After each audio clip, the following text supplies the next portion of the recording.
welcome to the Empower Hour, guys. I'm your host, Maile Scarpino. I have Troy Matherne here with me. He is a CEO at Geokinetics. I'm probably going to mess that up as we go through. He's also my stepdad, which is really neat. There he is. Hi, Troy. Hello, how are you doing? Good. And he just got nominated as one of the best CEOs in Houston, right? Well, let me make one correction. It's a CIO. Oh, sorry, CIO. Yes, I'd love to be CEO, but I'm not there yet. It's Chief Information Officer, and so I head up all the information technology for the company that I work for. And so he was nominated as one of the best CIOs in Houston. Ta-da! So that's pretty cool. We're winners in our family. And on a side note, I was in New York, just visiting family and my boyfriend, and now I'm back. So that's why we weren't having shows for the last couple of weeks. But let's get to know you, Troy. Who are you? What is your background? Where did you come from? Yeah. Sure. It's a big question, right? So I'll just say I was born in Louisiana. Didn't live there long, though, maybe until I was 4 years old or so. But all my family roots are there. My mother and father both came from that area. And the best I can determine, one Johann Adam Matherne came over in 1721 and started populating South Louisiana with Mathernes. And that's where we all came from. So, and how many siblings do you have? I said. I've got 7 brothers and sisters, and a stepbrother and a stepsister. So actually, at one point there were 10 of us in the house at one time. So quite a few siblings. In fact, just this past weekend, I got to see quite a few of them. We had a surprise party for my mother about an hour south of here, and it was fantastic.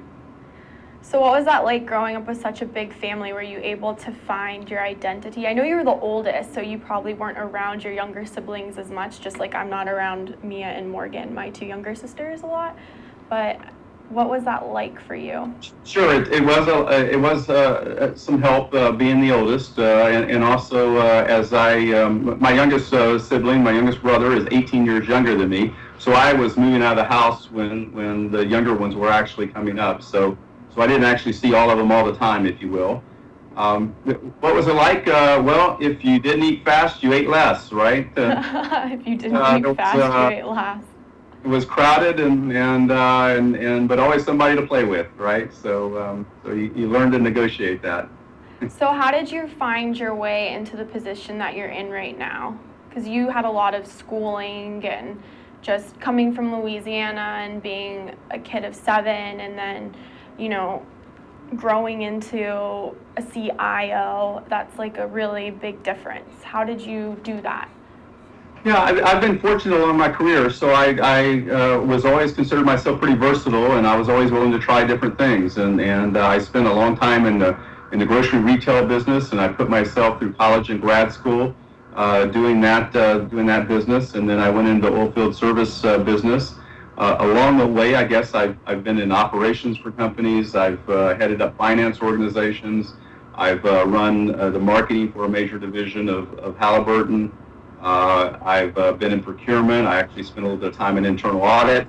And then about 15 years ago, the company I was working for asked me if I would run the information technology function. And what is information tech? What is that? Well, big corporations have a lot of people that have all the business applications and business systems that run the company, and everything from accounting systems, HR systems, systems that run operations, your supply chain, procurement systems, manufacturing systems in some cases, then basic things like emails and networks and things like that. And I've worked for global companies, so we have those things all over the world, and you have teams that have to support those and also add new functionality. Wow, so there's a lot going on there. There's always a lot going on, right. And I'm going to jump back a little bit because I heard you say you put yourself through college and grad school. What is your recommendation in doing that for some people? Like, I'm lucky enough that my dad helps me go to school, but I have some people in my program that are taking out loans and things like that. Like, what is your recommendation on setting yourself up for the most successful future when you're paying your way through school? Yeah, it's not easy, and stay the course for all those folks that are trying that. You absolutely have to stay the course. Find some way to get it done. Especially when you're young, there's an inclination to go enjoy yourself. You're free, party, and things like that. If you want to make it through school and you're trying to do it yourself, something's got to give, right? And you're going to have to give up some things and make some sacrifices. Find a job that allows you some flexibility. I was fortunate. I was able to find positions and jobs that allowed me to also go to school. But I also, slept just a couple hours a night because I was working 40 or 48 hours a week, and then also taking a full load of classes. It didn't leave a lot of time for partying and getting out and about and some of the fun things that my fellow classmates were doing. But I got through it, and at the end of the day, I was able to get through it. I did have to take out some loans and get through some lean times and things like that, but I think it made me a better person. Yeah, I think it's important to recognize that, because some people think that other people reach greatness or, get these jobs because they're just lucky or because they come from a family that has money, and that's not necessarily the case. So it's good to hear that, how hard you worked in order to get yourself through school and get into the position that you are. And same with my dad. Troy's my stepdad, but my real dad too he would tell me how he went to get meat scraps at the end of the week when he was in medical school from the butcher, because he didn't have a lot of money at all to pay for everything. And so you do put in your time and your dues, and then you hope that you get where you want to be, but it does take persistence and dedication. Absolutely. I've got plenty of stories to tell about things you got to do to get by. And do you want to give an example? I oftentimes would take shifts to work midnight to 8 in the morning and then get to class at 8:30 in the morning. I would work, school typically was Monday through Friday. I would go in Friday and work for midnight and work maybe 24 hours over the weekend, including double shifts and things like that, so I could have more free time during the week in order to work. So you kind of got to do what you got to do, and clearly, as your dad said, the meat scraps. That's a great example as well. You eat what you can, and depend sometimes on a few table scraps from others. Yeah, it makes me feel spoiled and really thankful for everything that I have. And I think my generation really forgets how great we have it. We think sometimes things should just be handed to us, and we have to keep working hard, everybody. That's important. But going on to balancing your personal life and your work life, because you have my mom, who is a handful, and my two little sisters, Mia and Morgan.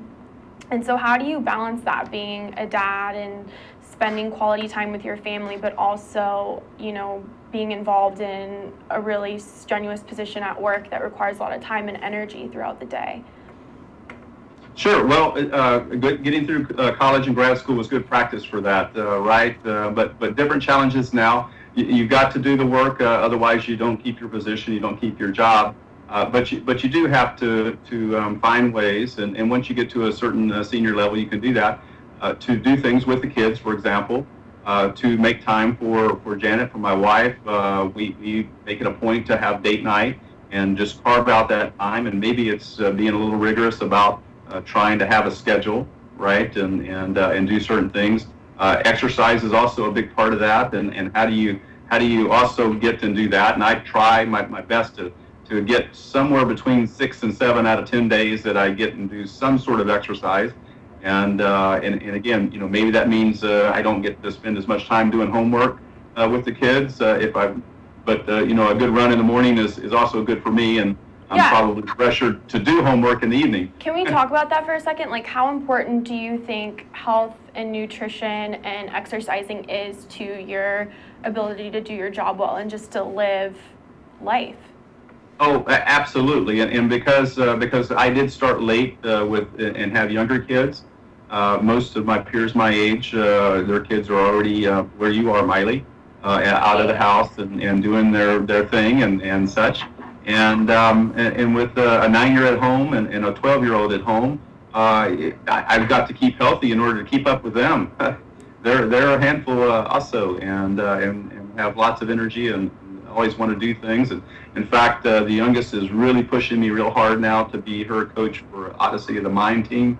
And I'm trying to figure out, can I find the time? Oh, let's talk about that too, because that's a really neat thing, Odyssey of the Mind. You want to talk about that a little bit and how you were a coach for Mia? Sure. Last year I was the Odyssey of the Mind coach for the 12-year-old. She was actually in 6th grade then, 11, and 4 of her classmates.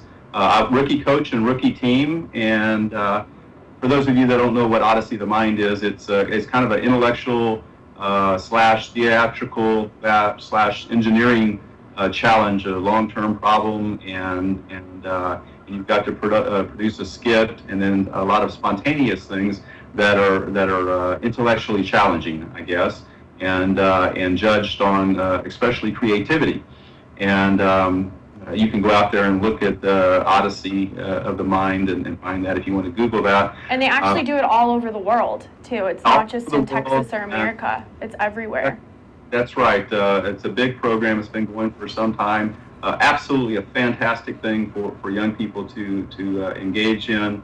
We actually made it out of the regional finals and into state. We didn't quite get from state to the world. But I was very proud of the team and very proud as a rookie team and rookie coach to get as far as we did. And clearly it sparked the interest in the 9-year-old Morgan, and she's wanting to try it this year. And I was a little reluctant because it was a huge time commitment, but she has actually already got everything but the coach, she says. She shows me the schedule. She's got all the problems worked out. She's got her team signed up, the parents, the roster, everything. She just needs a coach, and she's working on me pretty hard. I talked to her the other day, and that's what she told me. I'm working on my Odyssey of the Mind project. And she's like, we're going to go to Worlds. And I was like, oh, that's very ambitious. I'm sure you'll make it. But what's it like living in a house full of women? How do you manage that? I tell you what, it's totally different from when I was growing up. I mentioned how many siblings I had. And the first 5 of us were boys. And so those are all the ones that are nearest in age to me.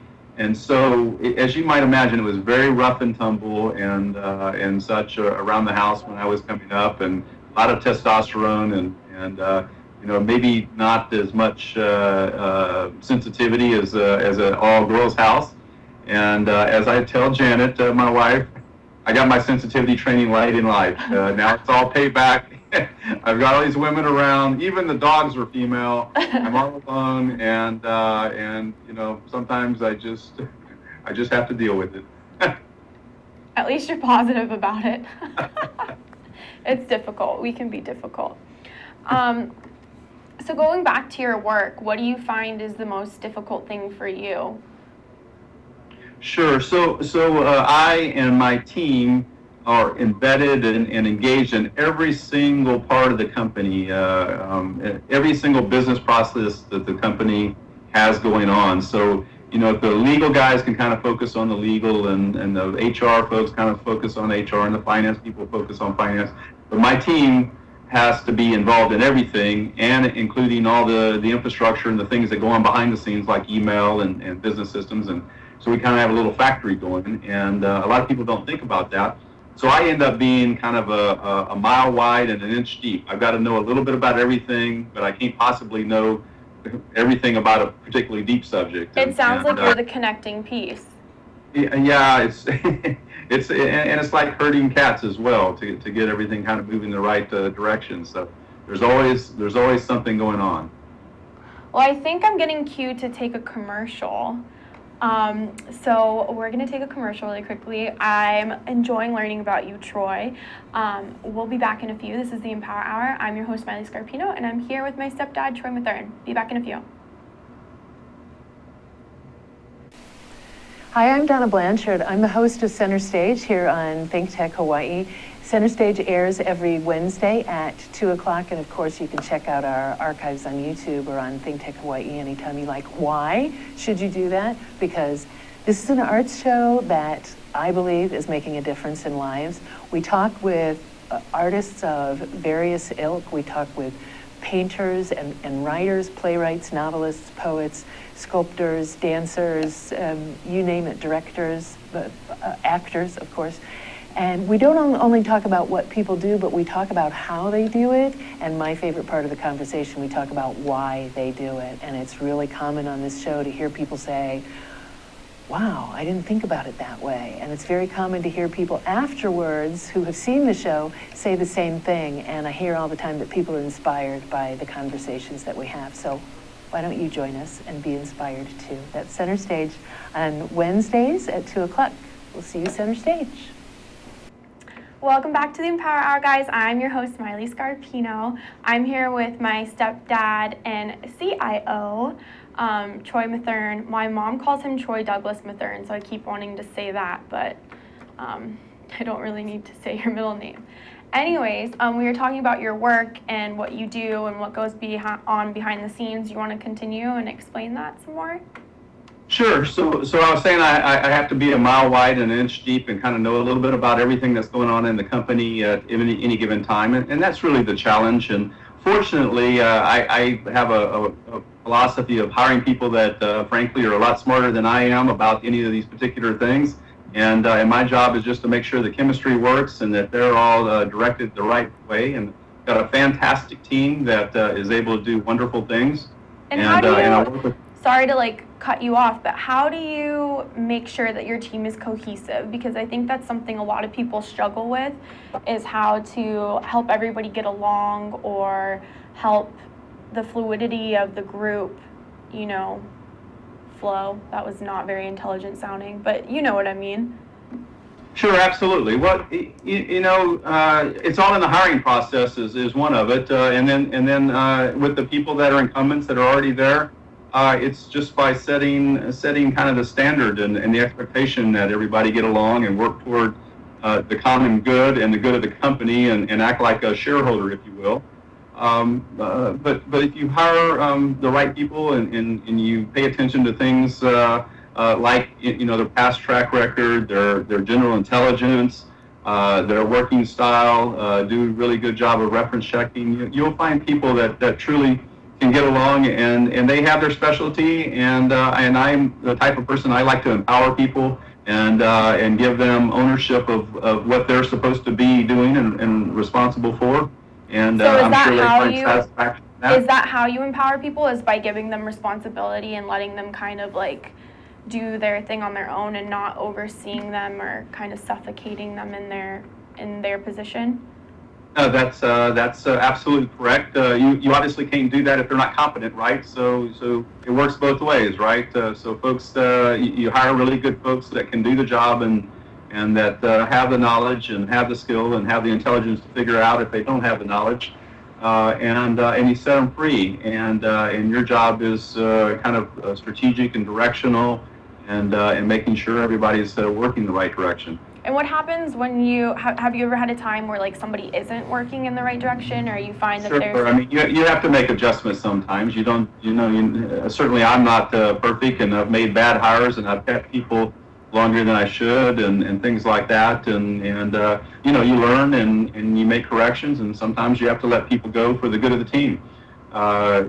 Somebody that's not right can kind of taint or poison the team that you're trying to build. Cool. So I don't know. I'm just wondering, how do you tell somebody they're not a good fit? Because for me, I know, being a studying psychology, I'm sitting here right now and I'm feeling the inner turmoil of having to sit down with somebody and be like, I'm going to let you go because you're not a good fit with everybody else. Yeah, most of the time, it's been my experience that people aren't surprised, if you will. They know by the interactions, they know about the things. They're not surprised if they're getting let go, and a lot of times the way those go for a number of reasons is that you don't spend a whole lot of time telling them why you're letting them go. At that point, it's just a kind of a foregone conclusion that it's better for them to move on and for the company to move on, and it's kind of just done, right? Right. Okay. Well, that's good to know. it's like cool to see how you get people to work together and how that all goes, because I know for some people that's really difficult. I know if I was, heading something, I would have a hard time kind of making sure everybody meshes, and then when things don't, taking the responsibility to fix that and make it better. On a that's the last resort, though, Maile. I mean, before there's tough conversations along the way where you're coaching and telling people what the expectations are and dealing with problems while they're still working there, right? It's when you get to the last resort that you do the other. Oh, okay, I see. And what do you like to do for fun? Because you seem like this really, you're this businessman who's like really serious, but then on the other spectrum, like you love to go hunting and boating, and they're like really different things. Sure. So I used to do a lot of that, right? I had a little bit more free time, but I don't do as much. But where possible, I love to get in the outdoors, and so I love running, for instance, with the dogs, and just getting outdoors and seeing that. Last Sunday, I went kayaking down the river close to. We've got a second place down in Matagorda, Texas, and we do some fishing around there and hang out at the beach and things like that. So wherever I can get outdoors, I try to do that. I've got a hunting lease that's within 45 minutes of the house. So you were mentioning managing time. I can actually get there during the fall or winter and early in the morning and be back home by noon. On a weekend day or something like that, so I've managed time to get out there, and a lot of that's just to get out and walk around in the outdoors and maybe see the sun come up and such like that, right? It's all kind of just good therapy, good for the mind.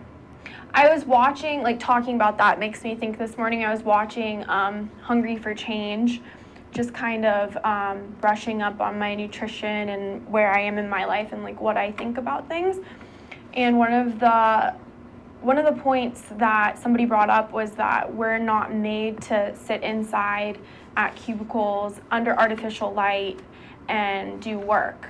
And then you add in the fact that we're eating so much processed foods and foods that boost our insulin up and make us crash and then make us hungry again, that the combination of the two are causing the obesity epidemic. And I was just like wondering what you think about being inside all the time while you're working.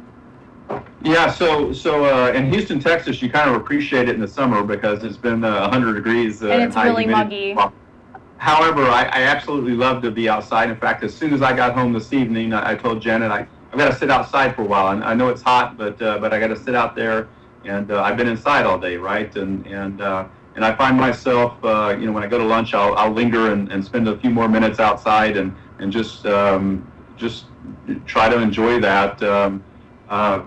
You got to get up. You're right about sitting at a desk, and when you're a contributor like that, and you're looking at a computer monitor and sitting, and it's got to be terrible for you. And I know I get stiff and sore and everything else, and I'll get up and go visit colleagues on different floors in the building, and I take the stairs just to move around a little bit and get the circulation going because it is terrible just to sit. It is. I wish it was like a requirement that you had to go to the gym or go do something active during your work hour, during your work time. I mean, because that would extend the longevity of your life and extend your concentration and your performance level while you're on the job. Because I know when I'm sitting for a really long time doing work, I get unproductive after a while just because I get bored and I'm sick of looking at the same thing and I get fidgety. So I sometimes wonder about that, just the changes we could make in the future to make things even better for people. We actually have a gym on site that the company gym is actually on our floor. I don't typically work out there, although I have, but I usually try to go in the morning before work or maybe in the evening afterwards. That's actually really cool.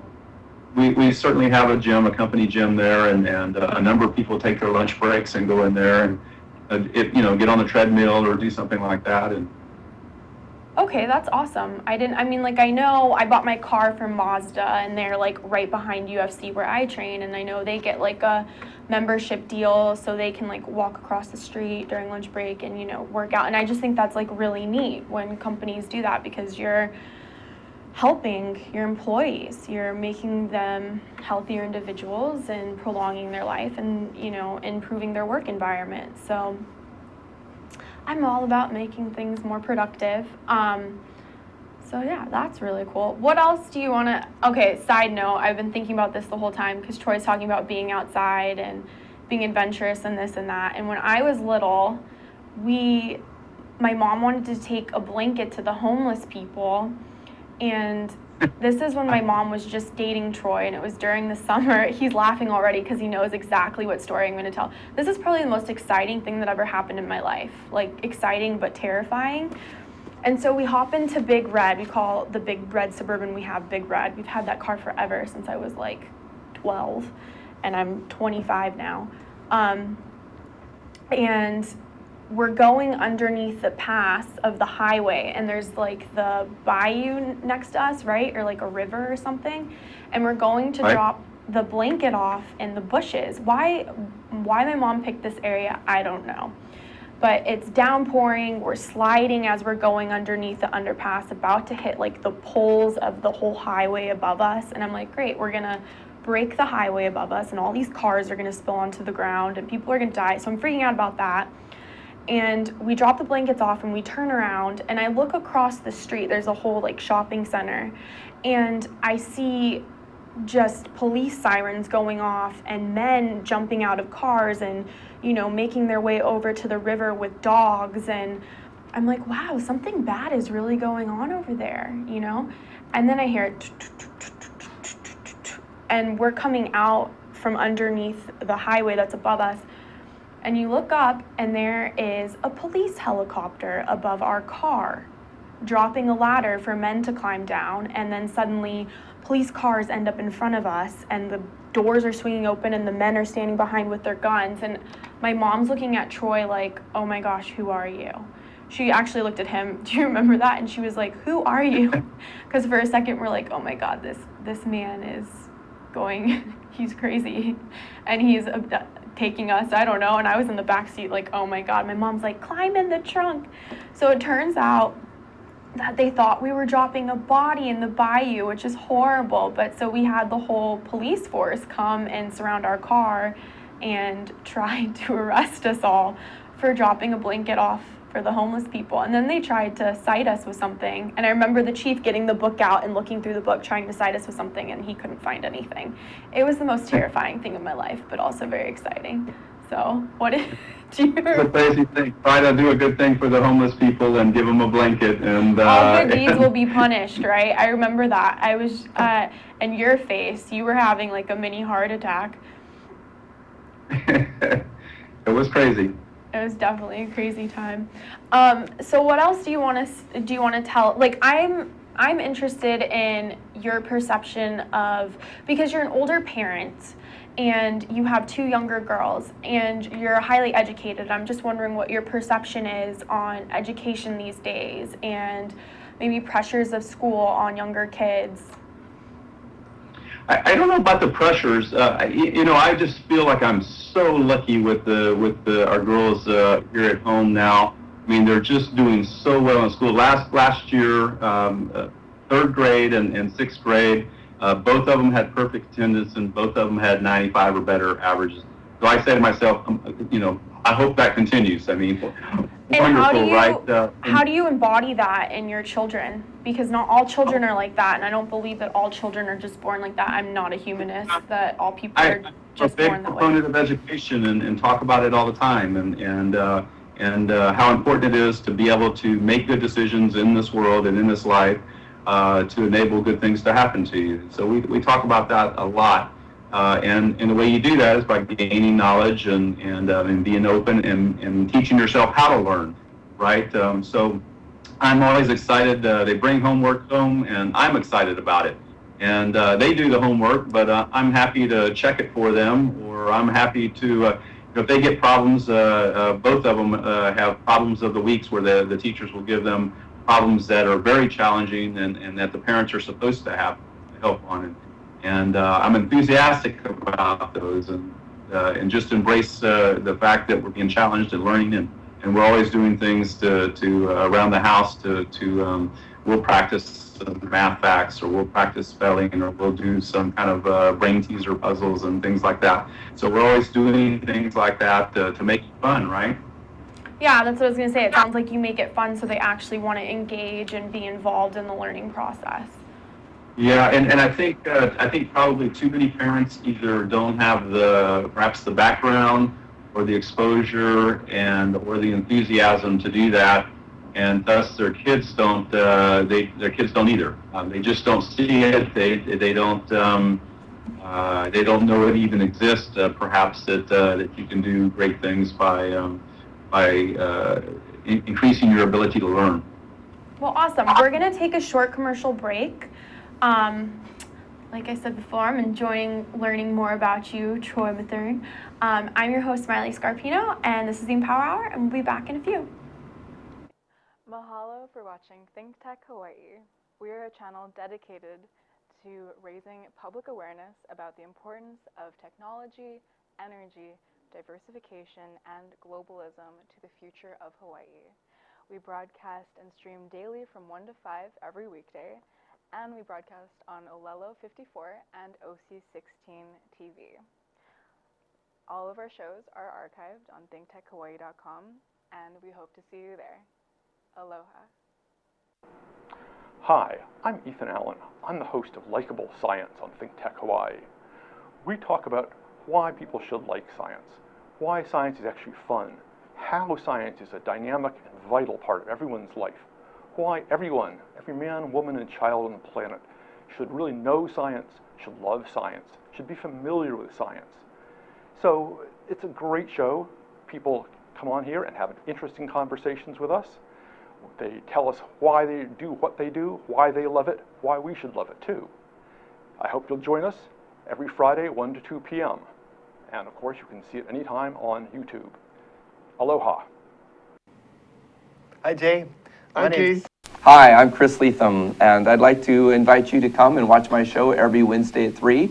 I'm interested in a variety of issues that have to do with politics and our local business economy.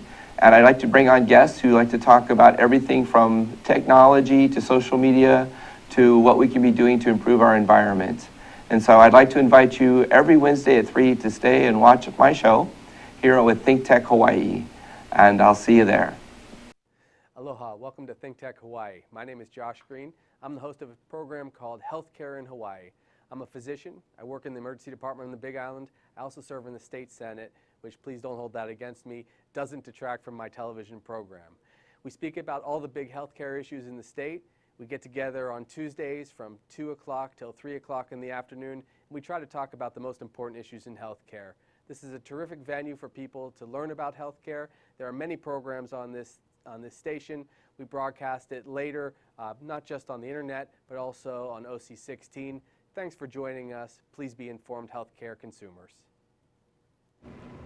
Welcome back to the Empower Hour. I'm your host, Maile Scarpino. I'm here with my stepdad and CIO of Geokinetics. Did I say it right? Sure. Okay, Troy Matherne.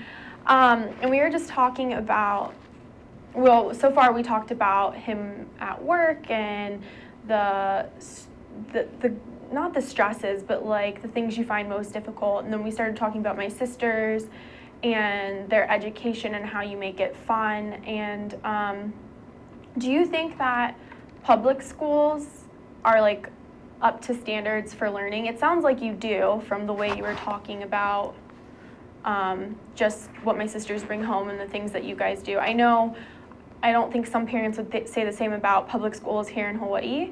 So I just wanted to see what you thought about the public schools in Houston. Yeah, so I'm certainly not an expert on the ones that are there that we don't go to.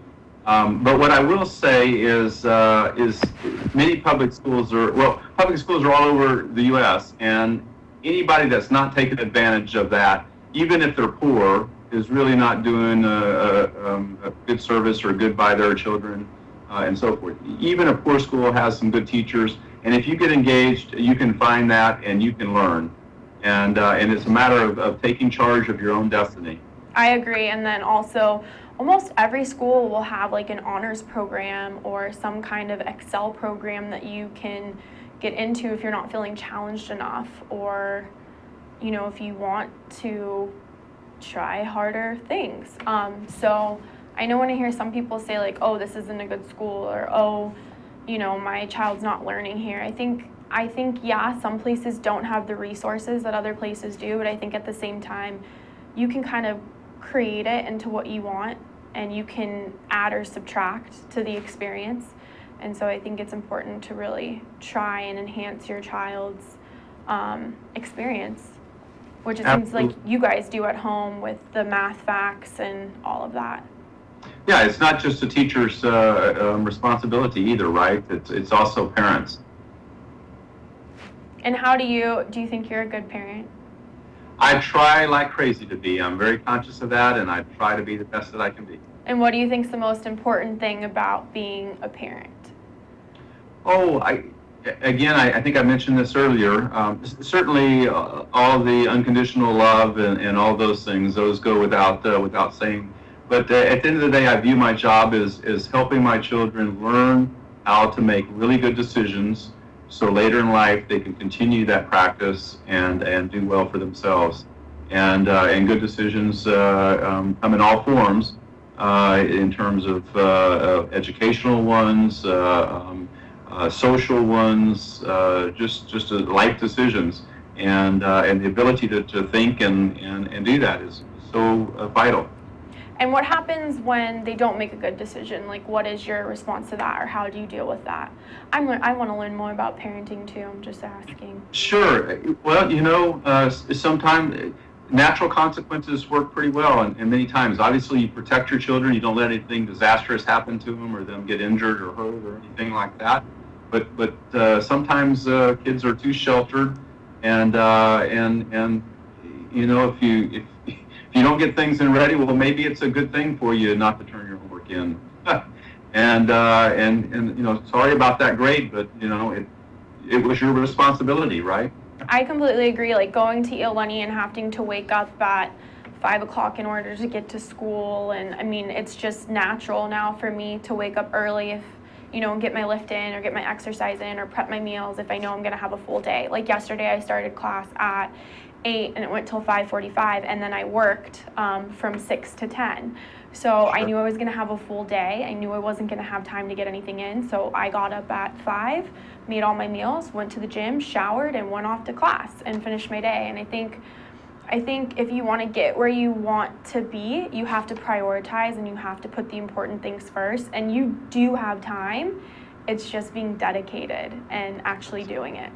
And you've always had a great work ethic, so it doesn't surprise me that was your day today. Oh, thank you, Troy. Well, we're coming to a close. We have 4 minutes. So what's like the one thing you want to leave with our audience, or do you have a piece of advice or a motto that you live by, or, you know, something that's special to you? Yeah, I think, you know, this life on this world is short, right? And while I guess I'm realizing that it just seems like yesterday that I was 25, and now I find myself double that and a little more. and you know, let's not get stressed out about things too much. Go through life, do the best you can, but let the little things slide. You know, let the little things get off there. Don't stress yourself out about things that you can't change.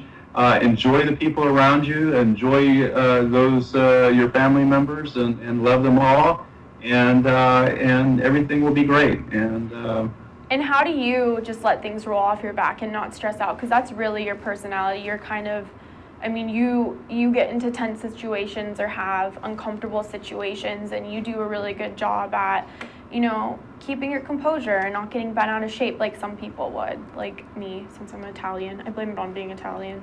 But how do you do that? Yeah, I don't know. You know, some people are more tolerant than others or something like that. But at the end of the day, if you really just step back from situations and say, how important is this to fight about it, or to stress about it, or to whatever, you say, well, in the big scheme of things, in a life that might be 80 or 90 or 100 years long, how important is this moment right now in that? And it usually isn't as important as sometimes people make it out to be. And Mom taught me that too, that like in a week, is anybody going to remember this? Or, and that's important to remember. And the other thing that like piggybacks on top of what you're saying about, not letting things bother you, and is I was watching a TED Talk, and this woman was talking about don't fake it till you make it, like fake it till you become it. And then on top of that, I'm going to lose my train of thought now. On top of that, what was I going to say? Oh, golly gee. Oh, yes. Power is not like only about knowledge and like status. She was saying power is how you react in given situations. So in really high stress, horrible situations, the person that is going to be on top is the person that can be calm and cool and collected and help all the other people stay composed. Because then then people look at you as like, oh, you're the leader, you're the person that can help keep everything together when stuff starts to hit the fan. Absolutely. Yeah, so, okay, well, thank you, Troy. It was so awesome learning about you, and congratulations on your nomination as one of the best CIOs in Houston. That's a really big honor. I'm proud.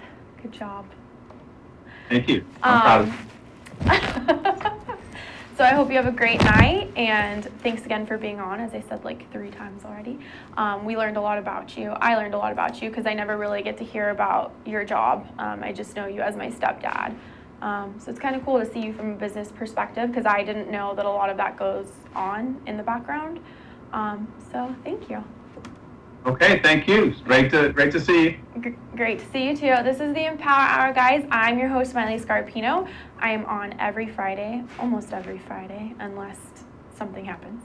But have a good Aloha Friday. Thank you so much, and I'll see you next time.